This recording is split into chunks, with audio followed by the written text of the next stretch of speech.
ነዳጅ ለአጠቃላይ የዋጋ ግሽበት ከ7 በመቶ በላይ ክብደት የሚሰጠው አይደለም።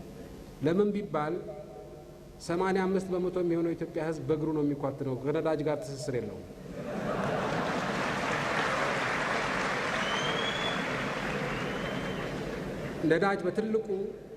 ነዳጅ በትልቁ የሚጎዳን ከተማ ውስጥ ያለነው ሰዎች እንጂ አብዛኛው ሰው ጭነትም ሲያመላልስ በአህያ በበቅሎ ነው። ራሱም ሲጓዝ በአብዛኛው በእግሩ ነው። በዚህ ምክንያት ከነዳጅ ጋር ቀጥተኛ ተያያዥነት የለውም አብዛኛው የገጠር ሕዝብ። የከተማው ሕዝብ ግን ምግብም ሲያበስል ሲንቀሳቀስም ጭነት ሲያጓጉዝም ከነዳጅ ጋር በቀጥታ የተያያዘ ነው።